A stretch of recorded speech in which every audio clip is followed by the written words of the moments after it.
Storytelling by Ai। बहुत समय पहले की बात है।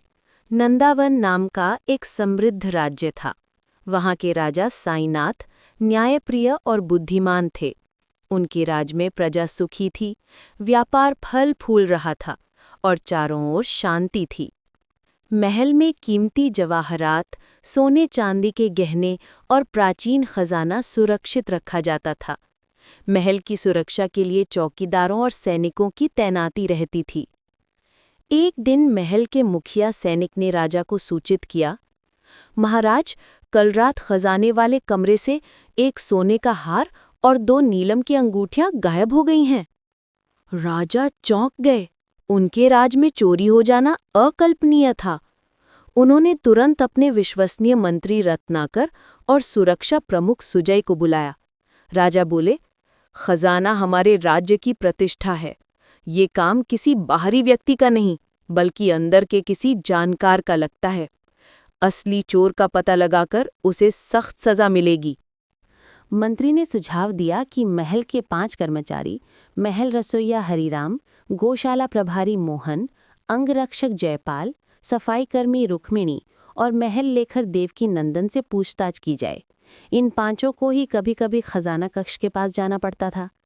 अगले दिन दरबार में राजा ने उन 5 को हाजिर कराया। राजा ने शांत स्वर में कहा, तुम सब पर भरोसा है, पर सच सामने आना चाहिए। तुम सब अपने अपने बयान दो। सबसे पहले आया था जयपाल। उसने कहा कि चोरी वाली रात वो पहरे पर था, पर आधी रात के बाद दूसरे पहरेदार से ड्यूटी बदल ली थी। दूसरा था रसोइया हरिराम। उसने कहा कि रात में उसने राजकुमारी के लिए देर से खीर बनाई, इसलिए वो रसोई में था। तीसरी आई सफाईकर्मी रुक्मिणी। उसने बताया कि उसने शाम तक खजाना कक्ष के बाहर झाड़ू लगाई थी, पर उसके बाद वहां नहीं गई। चौथा आया महल लेखक देवकी नंदन। उसने कहा कि वो राजकाज के कागज बनाने में व्यस्त था और देर रात तक अपने कक्ष में था। आखिर में गौशाला प्रभारी मोहन आया। उसने कहा कि रात को एक गाय बीमार थी, इसलिए वो गौशाला में था। बयान सुनने के बाद राजा ने सबको जाने दिया, लेकिन एक योजना बनाई। अगले दिन राजा ने घोषणा की कि खजाने का देवता रात को स्वयं चोर को पहचान लेगा। उसने बताया कि खजाना कक्ष में आज रात से एक अदृश्य रक्षक बैठाया जाएगा, जो जिसे भी अपराधी पाएगा उसके कपड़ों पर काली छाप छोड़ देगा। राजा ने गुप्त रूप से कहा कि रात को जिन 5 पर शक है उन्हें अलग अलग कक्ष में सुलाया जाएगा और सुबह उनके कपड़े देखे जाएंगे। सुबह हुई। महल का अंगरक्षक जयपाल सबसे पहले आया। उसके कपड़े साफ थे। हरिराम भी साफ कपड़ों में था। रुक्मिणी और देवकी नंदन के भी कपड़ों पर कोई निशान नहीं था। जब मोहन आया तो उसके कुर्ते की बाह के पास हल्का सा काला धब्बा था। उसकी आंखों में घबराहट थी। सैनिकों ने मोहन को पकड़ लिया। राजा ने गंभीर स्वर में कहा, सच बताओ, ये धब्बा कैसे लगा? मोहन पहले इनकार करता रहा, लेकिन जब उसे बताया गया कि देवता ने उसे पहचान लिया है तो वो रो पड़ा। उसने स्वीकार किया, महाराज, मेरा मन लालच में डूब गया था। मैं सोचता था कि थोड़ा सा ले लूंगा तो कोई नहीं जानेगा।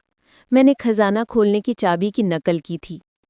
राजा ने कहा, तुम्हारा अपराध बड़ा है, पर स्वीकारोक्ति और पश्चाताप को भी महत्व दिया जाता है। राजा ने उसे दंग स्वरूप कारागार में भेज दिया और उसके परिवार की देखभाल का आश्वासन दिया, ताकि निर्दोषों को कष्ट न हो।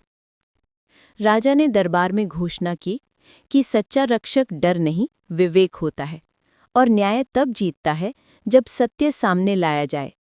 उस दिन से महल में सुरक्षा और बढ़ा दी गई, और सब जानते थे, राजा साईनाथ के राज्य में भले ही देर लगे, पर न्याय अवश्य होता है।